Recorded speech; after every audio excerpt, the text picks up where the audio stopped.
What is going on, guys? Welcome to another video. Today is a super exciting one because it is race day. We're going over the Tour de Dung Category 3, which is the first road race of the year here in Washington State. I'm racing in Category 3, which, if you're not aware, in road cycling there are 5 categories, ranging from 5 to 1. 5 being the entry-level category where you begin at, and 1 being the highest for kind of the most elite racers. So I'm right in the middle, and this is my very first Cat 3 race. I was kind of lucky enough to get just enough points at the end of last season to qualify for my upgrade. And so we get to race our very first race of the year in Category 3. Alright, so what were my goals for this race? Well, since it was the very first race of the year, and honestly it's been a pretty long time since I raced. The last race was in August of last year, so it's been almost 6 months. We have a super long off season as just amateurs. And it was my very first Cat 3 race, so I really just wanted to see how the legs were feeling, see how my fitness was, and just kind of test the waters. On top of that, it's a mostly flat course, and that doesn't really suit me as a rider. I'm more on the lighter side, and I prefer climbs. So I knew it would be relatively hard for me to just even stay with the bunch. So I wanted to race as efficiently and conservatively as possible, and that means staying in the draft at all times and also trying really hard to not surge whenever we were going around turns or up hills. In pretty much all of these lower category road races, I'm realizing that about 90% of the time it's probably going to end in a bunch sprint, either from a large group or a reduced group with people getting dropped, and sometimes even sprinting from a breakaway, but I feel like breakaways are more common in higher categories. From what I've noticed in these lower categories, people will try really hard to get in breakaways, but it really doesn't work out most of the time. So as you can see from my last video, I have been working on my sprint, and I'm slowly realizing that that's my best bet for races, is just becoming a pure sprinter, especially because on all of these road races, they tend to have a slightly uphill finish just because it's safer for everyone. Everyone's going a little bit slower, and that kind of benefits me with my lighter weight. So really, I just wanted to get to the end of the race with the freshest legs possible and just go all out for the sprint. So how did the race actually play out? Well, honestly, it wasn't that bad. In the first lap, people were trying to make stuff happen, trying to attack, get into breakaways, so it was a little bit spicy. We averaged above 25 miles per hour for that lap, and I normalized 215 watts and averaged 186, as you can see here. And then the second and third lap were honestly very chill. I think people realized that not much was going to happen, so we mostly just settled in. And then the last lap obviously got a little bit spicy as we were getting closer to the finish.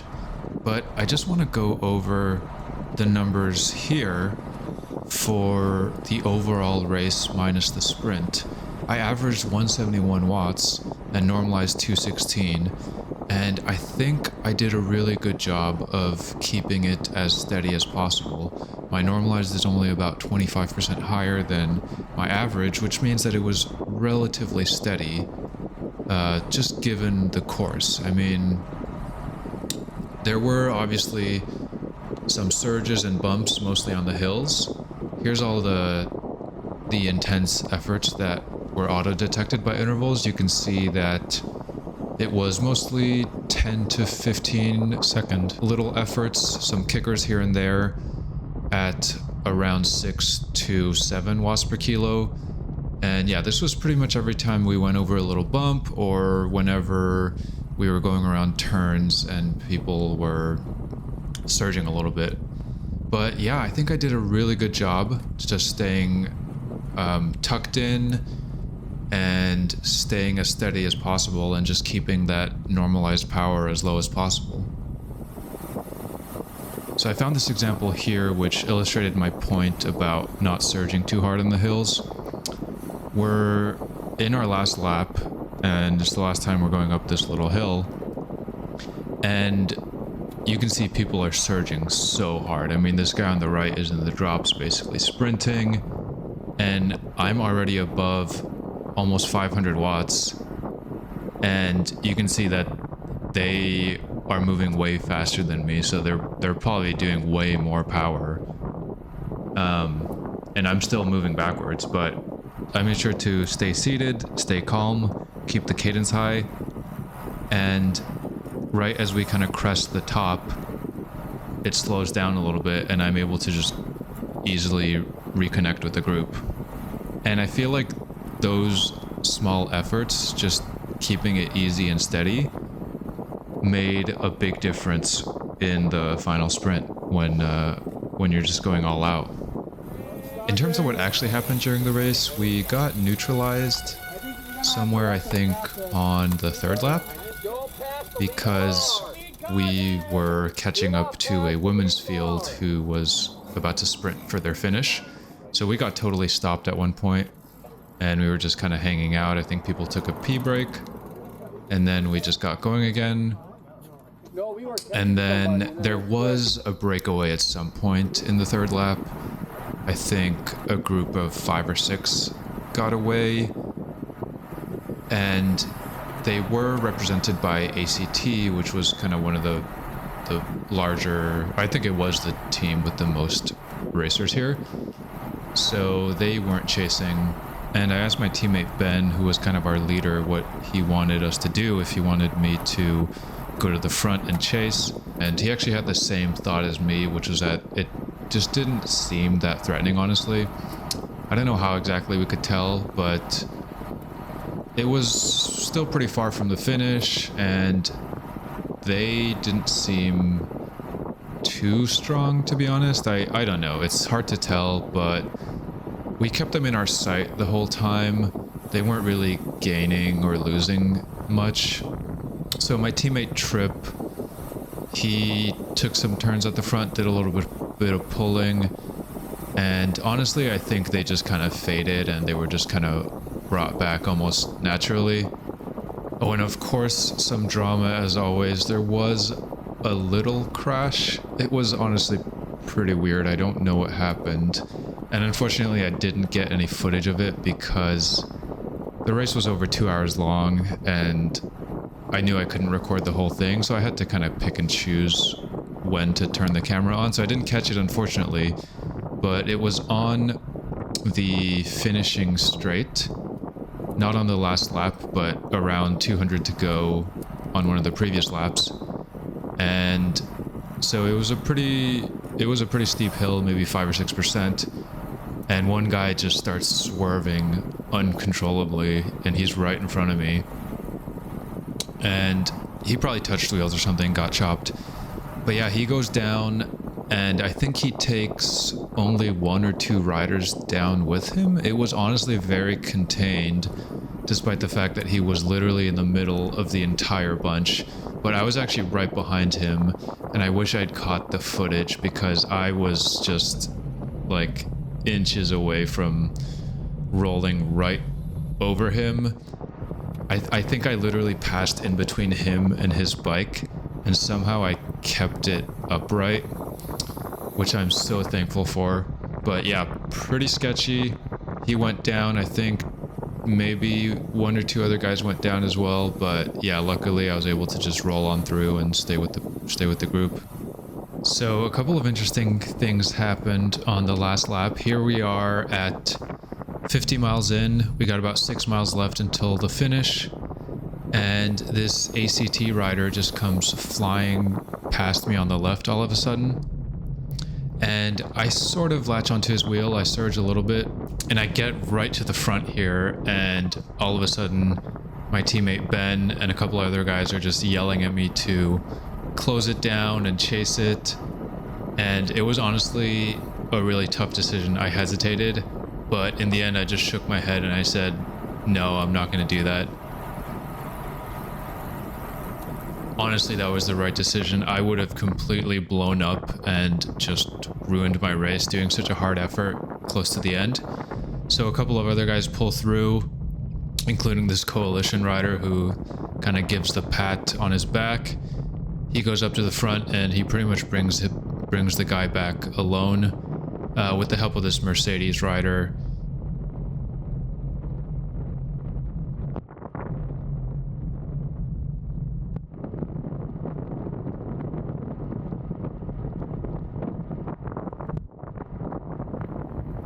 Yeah, I mean, I'm on the limit here. I'm above 190 beats per minute, doing 400-ish watts in the draft. But yeah, they bring him back, and we're all together again.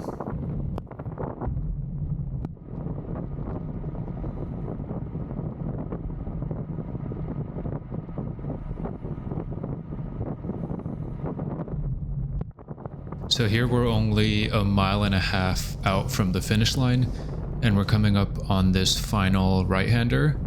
And one guy, Brian, has attacked, and another guy tried to bridge up to him solo. And you can kind of see them here over in the distance. There's Brian and there's the other guy. And my teammate Trip, being a total selfless hero, he goes to the front and starts chasing really hard, gives it everything, and they eventually get closed down with, I think, only maybe about 1k to go. So here we go, we've passed 1k to go. We have about 800 meters left.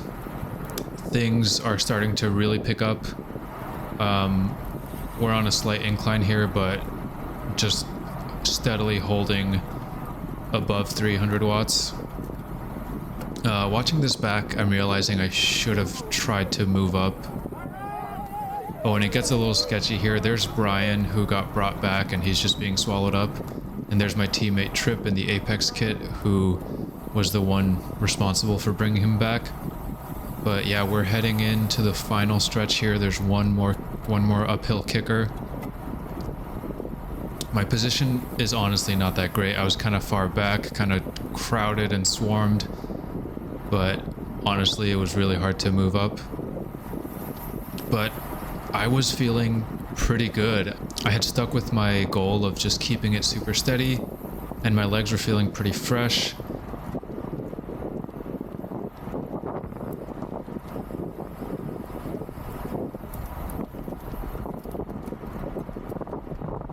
And right here we hit 200 meters to go. It opens up. I find myself way on the left because there's kind of nowhere else to move up. I pass a couple of guys, but unfortunately it's curving to the right. But honestly, I'm pretty happy with my sprint. We cross right here for 14th place in my very first Cat 3 race. And on top of that, we set a new 5-second best power at 902 watts after a 2-hour-long road race. So honestly, super happy with that. Couldn't have asked for more. Just a solid race where I kept it steady, raced smart, didn't blow up, and had a decent sprint at the end. Definitely could have positioned a little better. I'm definitely going to learn. And we're just going to keep improving our sprint and just do better and better, so I'm excited. Here's the last 200 meters once again on the reverse angle, courtesy of the Insta360. I really wish that I had studied the finish a little bit better, known that it was going to curve to the right, and tried to stay more on the right. Yeah, I mean, I should have just been in a better position. But yeah, I'm honestly not a sprinter, but trust me, I will become one. These uphill sprints are going to be my specialty. And yeah, super excited for more races.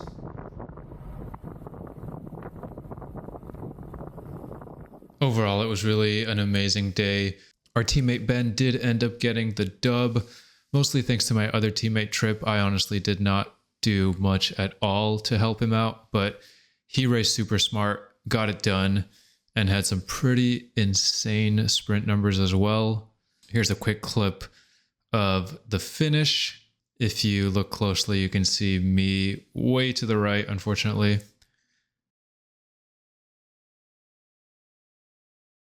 Stayed totally dry for March in Washington, and we got to take a nice little ferry ride home. My wife came out and supported. Huge kudos to her. So yeah, thank you guys so much for watching. If you have any comments, drop them below, hit that like button, and I'll see you guys very soon in another video.